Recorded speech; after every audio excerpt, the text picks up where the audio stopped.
जनाब अस्सलाम वालेकुम and welcome to the channel once again. उम्मीद करता हूँ आप सब खैरियत से होंगे। Good morning from Kohat.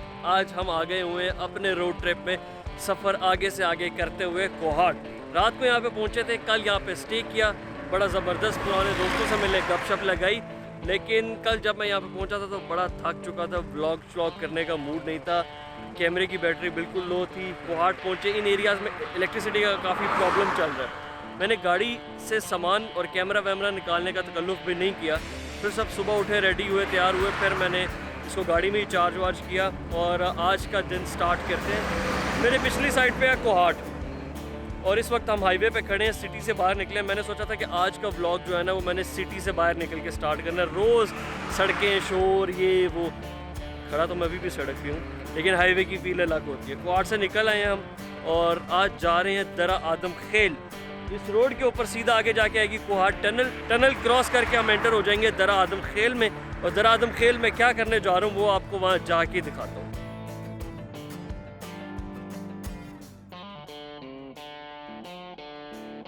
तो दरा आदम खेल को कहा जाता है दुनिया का सबसे बड़ा असले का बाजार। जी हाँ, दुनिया का सबसे बड़ा असले का बाजार। अमूमी तौर पे इसको कई दिहाइयों से गैर कानूनी असले का बाजार कहा जाता था, मगर इसकी बुनियादी वजह यह है कि यहाँ असला बनाने की रवायात कानूनी और गैर कानूनी हदूद मुकर्रर होने से भी पहले की हैं। फिर हाल ही में हुकूमत की कोशिशों के बाद यहाँ की इस सनत को through proper channel and licensing regularise करके लीगलाइज करने की कोशिश जारी है। दुनिया इस जगह को खौफ की अलामत समझती है। बाहर वाले तो दूर की बात, हमारे अपने पाकिस्तानी दोस्त यहाँ आने से कतराते हैं। लेकिन अगर आप मुझसे पूछें कि ऐसी कोई बात है तो मैं तो कहूँगा बिल्कुल नहीं। आमतौर पे ये जगह बहुत पुरअमन है और पॉसिबिलिटीज ऑफ डाउन साइड्स तो हर जगह एग्जिस्ट करती है। यहाँ की प्रोबेबिलिटी भी मैं कहूँगा लाहौर और कराची से एक कदम कम ही होगी, ज़्यादा नहीं हो सकती।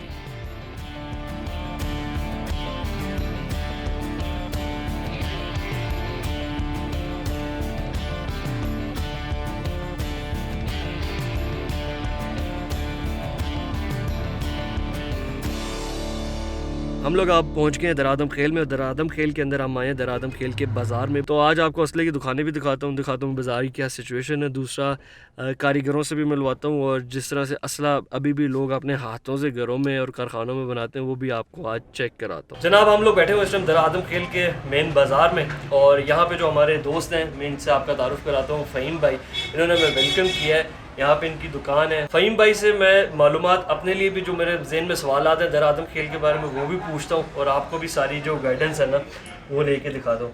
अच्छा फ़हीम भाई, थोड़ा सा दरा आदम खेल के बारे में बताएं कि ये बाज़ार जो है ये कितना पुराना है और मेनली ये हमें पता है कि असले के लिए मशहूर है। तो ये सारा काम कैसे शुरू हुआ यहाँ पे, असले का कब से काम चल रहा है और क्या क्या डीलिंग की जाती है, बनाया जाता है, क्या क्या होता है यहाँ पे? दरा आदम खेल तो हमारे दादाजी और बाबा के ज़माने से चल रहा है ये बाज़ार। ठीक है। थोड़ा कमज़ोर था लेकिन अब वक्त के साथ साथ आबादी बढ़ रही है। अच्छा। हम दरा आदम खेल में कलाशन बनाते हैं, ठीक है, चालीदार वो जो 12 बोर कहते हैं वो बनाते हैं। हाँ और पिस्टल वगैरह बनाते हैं। हाँ सारे के सारे बनाते हैं। हाँ। यहाँ ऐसे कारीगर हैं जो बहुत पुराने हैं। ठीक है। वो पुराने बंदूक बनाते हैं, अभी डिजिटल भी बनाते हैं। ठीक है। हाँ। मतलब किस सन में पाकिस्तान बनने से पहले का इधर असला बन रहा है, यानी कि 1940 से पहले का अंग्रेज़ दौर का शुरू हुआ या ये बाद में शुरू हुआ? ये तकरीबन पाकिस्तान से पहले पाकिस्तान से पहले बनते हैं, लेकिन हाँ। पहले वो बाजार नहीं था। हाँ। लोग अपने आप बनाते घरों में उजरों में बनाते थे। ठीक है। अभी तो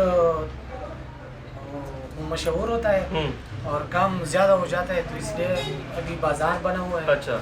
अभी तकरीबन लोगों ने कोशिश शुरू की है कि इधर भी कोई लाइसेंस वगैरह आ जाए। अच्छा, हुकूमत ने तो यहाँ पे भी ये दिया है ना कि इधर लाइसेंस करेंगे, इसको लीगल करके इस चैनल से लेकर चलेंगे। तो अभी क्या यहाँ पे लोग लाइसेंस से बना रहे हैं या अभी वो पुरानी रवायात पे ऊपर चल रहे नहीं, हैं? पुरानी रवायात से बनाई जा रही है। अच्छा, लाइसेंस वाला अभी सीन इतना नहीं है। चला नहीं है? नहीं, अभी सही तक है। नहीं है। तकरीबन कितनी दुकानें होंगी दरे के बाजार में? यह तकरीबन 2000 से भी ज़्यादा। 2000 से ज़्यादा दुकानें। और ये सब दरे का बना हुआ असला बेचते हैं या इम्पोर्टेड भी है यहाँ पे? नहीं, इम्पोर्ट भी थोड़ा सा होते हैं, पहले ज़्यादा, अभी नहीं है। अच्छा। और कौन कौन सा असला है जो दरे का मशहूर है? हम तकरीबन दरे का तो पिस्टल 30 बोर का पिस्टल मशहूर है। ठीक है। हाँ, वो ये AK-47 मशहूर है। और क्या प्राइस होती है दरे के बने हुए AK-47 की और पिस्टल की? जो मयारी होता है और जिम्मेवारी के साथ होते हैं 40,000 45,000 का बनाते हैं। ठीक है। और जो सिर्फ डील के लिए बना जाता है और 25,000 30,000 वो हल्की क्वालिटी का। हाँ। जो आप लोग टॉप क्लास का बनाते हैं, जो 40,000 का बनाते हैं AK-47, उसमें चाइनीज़ में और रशियन में कितना को फ़र्क है? सिर्फ लोहे का फर्क है। सिर्फ लोहे का फ़र्क, यानी कि वो रशियन से मैं लगातार राउंड फायर करता रहूँगा और इससे भी इससे तकरीबन जो आपके वाला है, ये कितने राउंड के बाद इसमें खराबी आई? खराबी नहीं आएंगी, लेकिन वो जो लोहा है थोड़ा हाँ, कमजोर होता है, लेबोरेटरी का नहीं होता, हाँ पूरा एतबार नहीं कर सकते। ठीक है। तो अभी ऐसे कि मैंने पहले फ़हीम भाई के पास बैठ के यहाँ का एरिया का जनरल नॉलेज, बेसिक नॉलेज जो है वो लिया। अब मैं इनके साथ बाहर निकल रहा हूँ, हम इस इलाके का टूर करेंगे, कारखाने देखेंगे जहाँ पे वेपन्स को टेस्ट किया जाता है वो देखते हैं, और आपको बाज़ार में जो है ना दुकानें दिखाता हूँ। मैं ऐसे करता हूँ, किसी भी जगह आके ये नहीं करता कि बस कैमरा खोल के शुरू हो जाता हूँ। सबसे पहला काम ये करता हूँ कि वहाँ के लोगों के साथ बैठ के उस जगह का एरिया का पहले नॉलेज लेता हूँ, और फिर उस हिसाब से प्लान करता हूँ कि मैंने यहाँ पर क्या शूट करना है।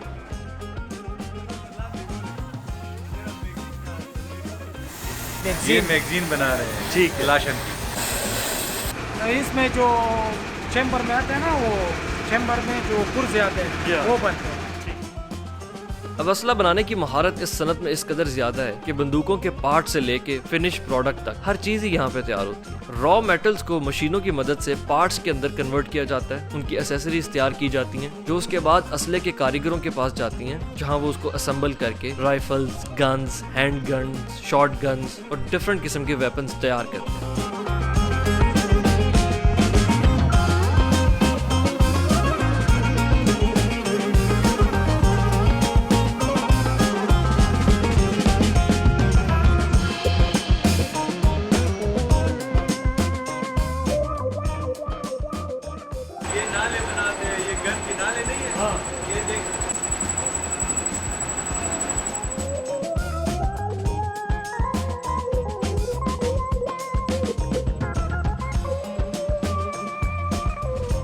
ये जो हम बंदूक सफ़ेद बनाते हैं, इसमें इलेक्ट्रिक पेट करते हैं ना, ठीक है। फिर इसको ले आते हैं, ये बंदे जो है ये इलेक्ट्रिक पेट करते हैं।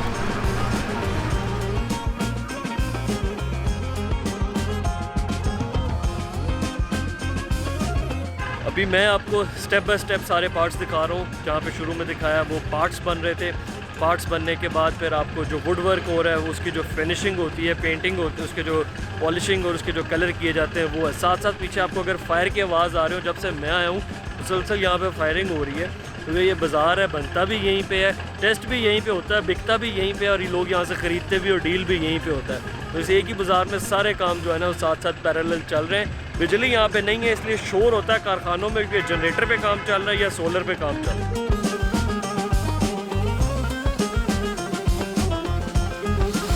बन जाता है या फिर इसे ले आते हैं, फिर इसे पॉलिश करके कलर करते हैं, फिर ऐसे बन जाते हैं।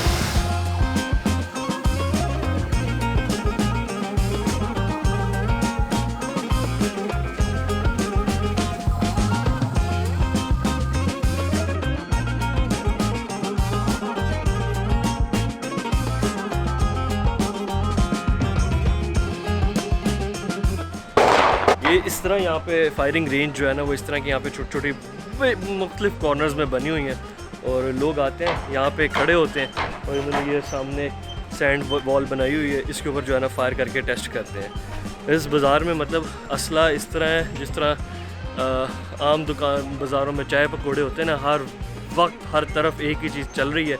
कोई असला लेके जा रहा है, कोई पार्ट्स लेके जा रहा है, कहीं पे बन रहे हैं, कहीं पे दुकानों से कोई डिलीवरी उठा रहा है, कोई फायरिंग कर रहा है, कोई चेक कर रहा है। This is a city of guns. अभी इस बंदूक को चेक करते हैं कि फायर करते हैं कि नहीं, अपनी तसल्ली के लिए 2-3 फायर करते हैं। अभी तैयार हुए, ये फ्रेश है, अभी पेट हुआ है। अच्छा अच्छा। ये सिंगल वन अभी फ्रेश। तकरीबन इस तरह की दुकानें जो है ना 30-40 दुकानें हैं, और इस दुकान पे लड़के ने बताया था कि डेली 50 से लेके 100 कस्टमर्स आते हैं, वो यहाँ पे फायर चेक करते हैं। तो आप सोच सकते हैं यहाँ पे कितनी फायरिंग होती है रोज़ाना। दे डोंट चार्ज एनीथिंग, कोई पैसे नहीं लेते। जो बंदा यहाँ पे आके फायर करता है ना, उसके ये बुलेट के जो खौल रह जाते हैं, ये इनकी कमाई होती है, ये इनकी फ़ीस है। ये कलेक्ट करते हैं और ये रिसाइकिल होकर दोबारा इनमें बारूद भरा जाता है, दोबारा नई बुलेट्स बन जाती हैं। ये 30 बोर पिस्टल है, लेकिन इम्पोर की शक्ल में बनी हुई है। शेप जो है वो M4 के डिज़ाइन में है। ये 30 बोर पिस्टल है। पिस्टल है, ठीक है, यानी कि 30 बोर के लाइसेंस पे बंदा ये वाली गन कैरी कर सकता है। ये जो है ना इम्पोर की जैसी, इसमें बलोट मार जाता है।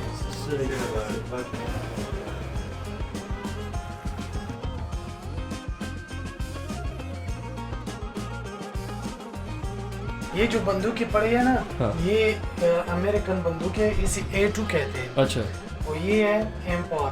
ये 3 एक किस्म के, ये एम्पोर ठीक है, ये ओरिजिनल वाले अमेरिकन वेपन। ओरिजिनल वाले हैं। ठीक है, ये 9mm के बने हुए, ये क्लाश है ना AK-47। ठीक है। और ये वो वाली, B-16 ये वाली, ये रशिया वाली है। ये रशिया की AK-47 है। हाँ। और ये वाला, ये दरे का बना हुआ है। ये वाली है ना M4। ये एम्पोर है। और इसकी क्या प्राइस है? 7 लाख। और जो A2 है, 2 लाख की। ठीक हो गया। और ये 9mm है, ये 9mm, ये भी अमेरिकन है। ये अमेरिकन, तो इसकी क्या प्राइस है? ये 4 लाख। 4 लाख। और इसकी क्या प्राइस है? ये 1.5 लाख। 1.5 लाख।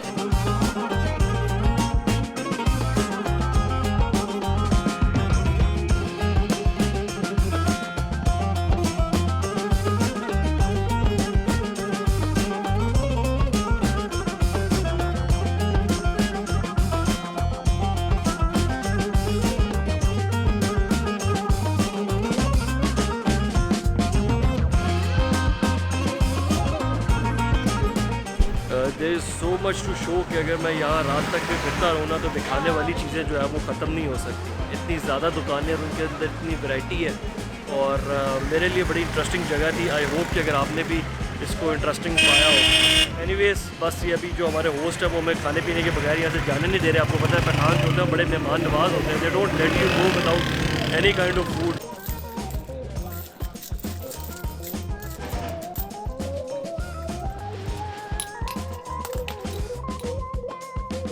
क्या हाल चाल है? सब खैरियत से हैं? ठीक ठाक है? अरे भाई, ये अब हम फहीम भाई ने हमें खिदमत के बगैर तो जाने नहीं दे रहा था। वो कहते थे खाना खाओ, खाना खाने की जगह ही नहीं थी, तो हम चाय पीने के लिए होटल पे आ गए हैं। अभी चाय पी रहे हैं और पीछे जो है वो शूटिंग रेंज है, उधर फायरिंग चल रही है।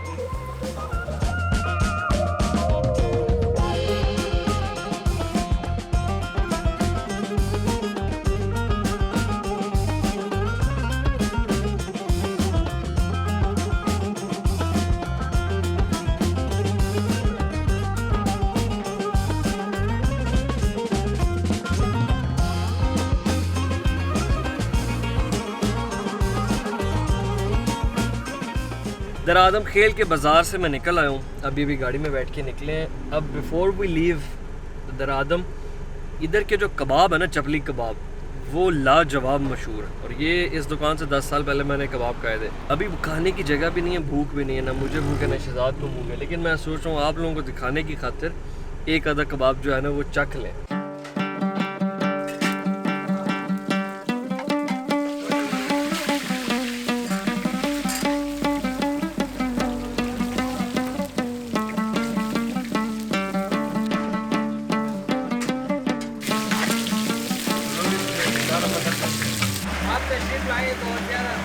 प्यार है आपका भाई। आपने शुक्रिया अदा करना होगा। और भी कबाब चेक कर लो, एक ऐसा कबाब बनाता है ना। हाँ, तो ये आपके बड़े, आपके वालिद साहब, आपके दादा करते थे? हाँ, दादा करता है। आपकी बड़े तीसरी बड़ा। नस्ल है या चौथी नस्ल है आपकी जिस दुकान में? मैं बिल्कुल पैदाइश में नहीं है, मैं नहीं पैदा होता। अच्छा, तीसरी नस्ल। जिस चीज़ बनाते हैं कबाब ना, में इसमें डाल देना है पुराने ज़माने का ये खंडोल है ना, हाँ। और मैं कबाब बनाता हूँ ना, उसके पुराने से ज़माने से बहुत ज़्यादा बड़ा आदमी आते हैं ना, हमें कबाब इस पर डाल अभी मैं इस पर ख्वाहिश था।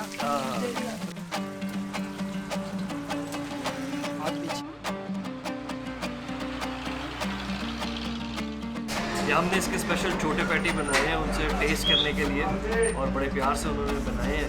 अब टेस्ट करते हैं इसको after 10 years.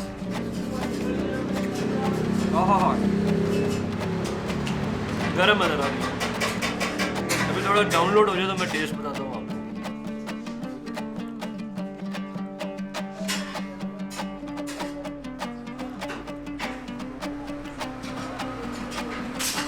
Is the right word to express this?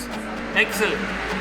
इतना सॉफ्ट, इतना मज़ेदार, इतना वो ना टेंडर और जूसी है ना, आपको इसको खाने के लिए इसके साथ कोई चीज़ नहीं चाहिए, ना कोई चटनी चाहिए, ना कोई ब्रेड चाहिए, ना कोई इसके साथ रोटी वोटी चाहिए। स्टैंड लॉन इसका टेस्ट इतना अच्छा है, कमाल है। तो शुक्र है कि हम लोग इसको टेस्ट किए बगैर आगे नहीं निकल गए। अच्छा फैसला था हमारा। अच्छा भाई, राइट, बहुत शुक्रिया। इन्होंने ज़बरदस्त कबाब खिलाए हैं और उसके बाद हम पैसे दे रहे हैं तो वो ले नहीं रहे। उन्होंने कहा कि आप मेहमान हैं और वो इतनी रिस्पेक्ट देते हैं मेहमानों को। बाकी इंशाल्लाह आपसे दोबारा मुलाकात हो, जब भी ज़िंदगी रही सड़क से गुजरेंगे आपसे मिलते रहेंगे।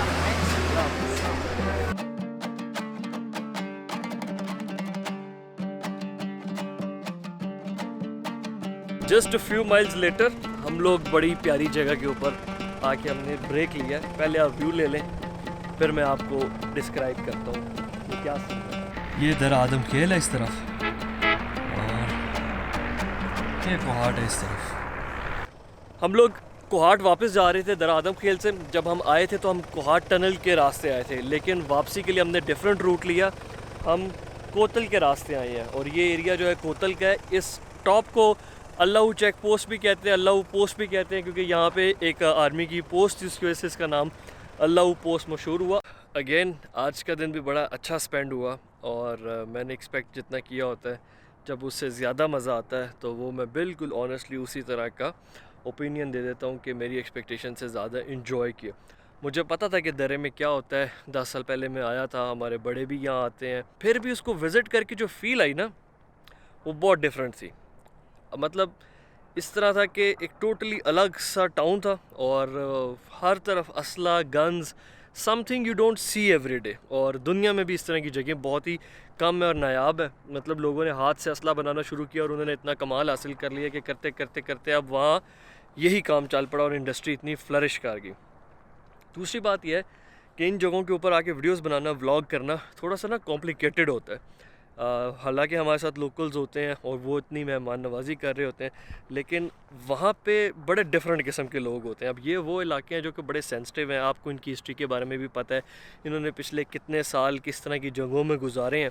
हर बंदे की एक अलग हिस्ट्री होती है। इधर कैमरा ऑन करके फिरना भी एक बड़ा डिफ़िकल्ट काम है। कोई पता नहीं है कि भाई जो बंदा कैमरे में आ रहा है, बहुत से लोग एतराज़ करते हैं, उन्होंने कहा कि हमारी शक्ल ना आए, अब हमारा काम रिकॉर्ड कर लो। बहुत से लोग क्योंकि वो भी वो कंफ्यूज होते हैं ना, एक बंदा कैमरा उठा के आ गया, हालांकि मेरे साथ वहाँ के लोकल लोग चल रहे हैं, लेकिन वो सोचते हैं ना कि यार ये कौन है, ये क्या कर रहा है। अब किसी को क्या पता कि ये सिर्फ मैं यूट्यूब के लिए वीडियो बना रहा है। कोई सोचता है भाई किसी की रैकी पे आ गया है, कोई सोचता है कोई एजेंसी वाला है, कोई सोचता है कि ये किस असाइनमेंट पे काम कर रहा है। मतलब ये वो जगह है जहाँ पे हर बंदा किसी ना किसी अलग ही कारोबार में फिर रहा है।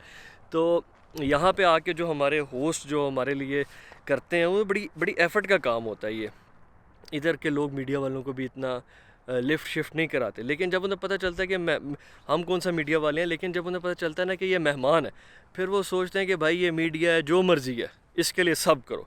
फिर उसके लिए दरवाज़े खोलते हैं, उसको इज़्ज़त देते हैं, उसके साथ चलते हैं, उनको फिर दे क्रॉस लाइंस और वो बढ़ चढ़ के फिर आगे चलते हैं। दूसरा, मैं यहाँ पे आया हूँ डिफरेंट चीज़ें एक्सपीरियंस करने जो हम नॉर्मल रेगुलर जगहों पे नहीं कर सकते। यहाँ आके जो मुझे स्टोरीज़ सुनने को मिलती हैं ना, मेरी वो इन्जॉयमेंट सबसे ज़्यादा है व्लॉग से, वीडियो रिकॉर्ड करने से भी ज़्यादा। जो मैंने यहाँ आके जैसे लंडी कोतल में गया हूँ, अब मैंने उससे पूरी रात में इतना नॉलेज लिया है कि मैं आपको बता नहीं सकता। आधी से ज़्यादा चीज़ें वो जो मैं आपके साथ शेयर ही नहीं कर सकता, क्योंकि वो चीज़ें सूटेबल नहीं है वीडियो में या व्लॉग में डालने के लिए। लेकिन वो एक्सपीरियंसेस हैं जो कहते हैं ना कि travelling turns you into a story teller, ये सारा वो मामला है कि वो मेरे लिए मुझे एक बड़ा ज़बरदस्त किस्म का ट्रैवलर बनाते हैं कि मैंने इतनी डिफरेंट और यूनिक चीज़ें देखी हैं, और उन चीज़ों को फ़ील करना, उन चीज़ों को फ़ील करके जो मेरा एक्सपीरियंस होता है वो मैं आपके साथ शेयर करूं। आपकी मर्ज़ी है आप इन इलाकों में आएँ या ना आएँ, लेकिन मैं आया हूं तो मैं अपना एक्सपीरियंस आपके साथ शेयर कर रहा हूँ और आपको गाइड कर रहा हूँ। अभी तक मैं 2 जगहों पे गया हूँ, जैसे लंडी कोतल, ये दर आदम खेल। ये दोनों जगहें ऐसी हैं कि इधर टोटल अमन है, कोई चोरी चकारी नहीं है। वो फ़हीम भाई जो हमें होस्ट कर रहे थे कहते हैं मैं जब से पैदा हूँ कभी किसी के घर में इधर चोरी नहीं हुआ। लेकिन क्योंकि ये इलाका एक सेंसिटिव, ये इलाके जो हैं ये एक सेंसिटिव रीजन में आते हैं, और इन्होंने हमारे मुल्क ने ओवरऑल पिछले कुछ सालों में बड़ी अजीब व गरीब चीज़ें बर्दाश्त की हैं और हम लोगों ने बड़ा नुकसान भी उठाया है। हमें थोड़ा सा टाइम लगेगा इनमें से निकलने के लिए, लेकिन जो हमारी रियल आबादी है वो बहुत पुरअमन है, बहुत मेहमान नवाज़ है। हर जगह का कल्चर डिफरेंट होता है और हर जगह के कल्चर की इज़्ज़त करनी चाहिए, उसको रिस्पेक्ट देनी चाहिए, तभी आप उस कल्चर का असली रूप देख सकते हैं। अभी जैसे हम कबाब खाने गए हैं, उसने कहा मेहमान है यार, ना पैसे लिए हैं, ऊपर से इतनी खदमत की है, हर चीज़ तो मैंने रिकॉर्ड नहीं की, उसने इतना टाइम दिया, बातें की, जगह जगह पोस्ट पे पुलिस वाले खड़े हैं, FC वाले खड़े हैं, दूसरी फोर्सेस वाले खड़े हैं, मेहमान है, इज़्ज़त करते हैं। तो हम लोग ना अपने आप को ख़ुद कुछ समझते नहीं हैं। पाकिस्तानी हर वक्त हम लोग उसमें ना पेसिमिज़म में रहते हैं। हमें थोड़ा सा ना ऑप्टिमिस्टिक होने की भी ज़रूरत है। क्या हम लोग बड़े कमाल के लोग हैं, दुनिया में आए हैं सिर्फ रोने के लिए नहीं। जब देखो यहाँ यूँ होता है, वहाँ वो होता है। मेरी वीडियोस के नीचे भी जब मैं पॉजिटिव बातें करता हूँ कि कुछ अंगूर होते हैं इस तरह के, वो नीचे आके 1000 मतलब 100 में से 1 बंदा होता है जो उल्टा कमेंट आके करता है कि नहीं पाकिस्तान ये है वो है। भाई आप ना रहो पाकिस्तान में, कहीं और चले जाओ। हमने जितनी सी दुनिया देखी है ना, सारी दुनिया में मसले मसाइल होते हैं। हमारे मुल्क में जो होते हैं ना, उनको हमारे लोग सिर्फ रोने की आदत पड़ गई है। सुबह उठते हैं रोना शुरू करते हैं, रात को सोते हैं रोना ख़त्म करते हैं, फिर सुबह उठते हैं अगले दिन फिर वही प्रोसेस रिपीट पे चलता है। लेकिन मैंने जितना पाकिस्तान देखे और जितने मैंने लोग देखे ना यार, बड़े कमाल के लोग हैं हम लोग, और हम एक दूसरे की इज़्ज़त करेंगे ना तो ही हम एक कौम बन सकते हैं और आगे चल सकते हैं। जो बंदा खुद को कुछ नहीं समझता ना, उसे दुनिया में कोई कुछ नहीं समझता। अगर हम चाहते हैं कि कोई हमें कुछ समझे ना, उसके लिए हमें पहले अपने आप को थोड़ा सा मानने की ज़रूरत है कि हम खुद को कुछ समझें। और हमारे बीच जो लोग किसी भी चीज़ में कमाल हासिल करते हैं उनको अप्रिशिएट, हम कहते हैं यार इसको अप्रिशिएट नहीं करना। क्यों करें अप्रिशिएट? हर बंदे को हम अंडररेट करते हैं। जब वो कामयाब हो जाते कहते हैं हमने कहा था बड़ा आगे जाएगा, हमने कहा था ऐसे होगा, तुमने ये नहीं कहा था, तुमने कुछ और कहा था।